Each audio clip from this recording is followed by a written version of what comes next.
First this evening, Jesse Lupo and Keith Bodine are Maine distillers from separate businesses. They love making something from nothing and seeing the smile on an approving customer's face. They say they never really saw each other as competitors, but as David Guilford found, they became business partners under unlikely circumstances. Hey, David. Hey, Sam. Hey, Rob. They certainly did, and the two men say they believe they met back in 2009, and over nearly 15 years, they knew of each other as the small world of rural distillers go, but a tragedy last September brought them together.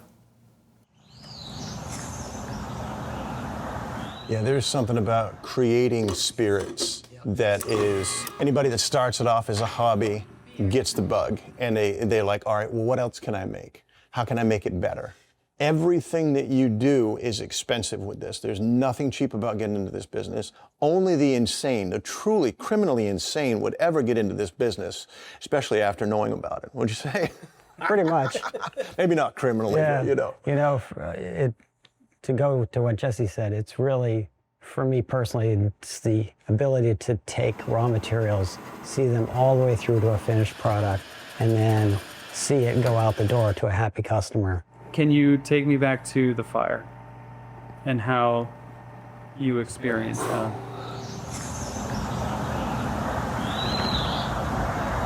Fire obviously destroyed our facility in Union last September. Very traumatic, obviously. The whole family was devastated because we've put 20 years of effort into that facility, and to see it go up so fast was horrible. At that point, you know, I was like, that's it. I think I'm done with the business. My children, however, we have 3 kids. And they're all adults now, and they came to me and said, well, why don't we try to continue maybe producing Back River Gin? That kind of brings us to where we are with Jesse. When you heard about the fire, what did you do? What was going through your mind? Immediately, it's like getting a gut kick, because you think about, what if that was us? What would that be like? If this building was burned flat and everything in it was gone, I couldn't even begin to quantify what we've lost. But also, this is their business that they'd had for nearly 20 years, and they've lost it. How are they going to want to go further? But I offered my support and any help if they felt that they wanted to do anything. If you want to build back, I can supply you with the equipment. If you want us to somehow help with contract distilling, and you know, fortunately, we were able to figure everything out. But that's the Maine way, and that's the way Maine businesses stick together. I can't help but notice part of the reason why you were able to help make Keith's gin as he would want it is because you make a gin. Yeah, we make a couple gins. So, in a way, you had been competitors for as long as you'd been in business. Agree to disagree. The beautiful thing about gin is you could try 10 different gins and have 10 different flavors.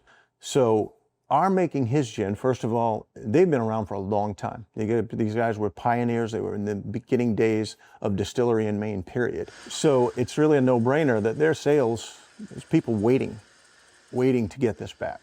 So to put it by mine, I mean, you know, we make money by helping him in making their product. And we sell our own products. Mostly see our competition as being the big industry players that are on the shelf in every liquor store, you know. If I reached out to Keith and I said, hey, I'm starting a distillery in the state of Maine, first of all, he'd say, you're crazy, don't do it.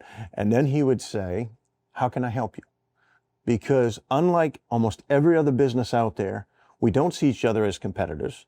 The fact of the matter is, the more craft that there is on a shelf, the more ability you are to try local liquors, the more interest there's going to be in craft. So we're all, the rising tide raises all ships. Not competitors, but kindred spirits? Kindred spirits definitely. We like, yeah, absolutely. And we're in great spirits. That's one of my favorites. Yeah. Back River Gin just returned to store shelves this month. I asked the two about their business arrangement. They said they split the profits from the gin, adding a long-standing brand to Jesse's lineup and keeping that nest egg going for Keith if he ever does actually decide to retire. That's a really sweet story, and I don't think one would necessarily expect that from the distillery business. mean, it's so cool, but as they say, that is the main way, because they say that that's the kind of thing that might only happen in their field, but we hear about it in others too. And it's a small field, and even coming from Union and Etna, they know what it's like to try to build a business, as some would consider, in the middle of the woods. Right. Yeah. Yeah. All right. Very good. Thanks, David. Thanks, got it. David.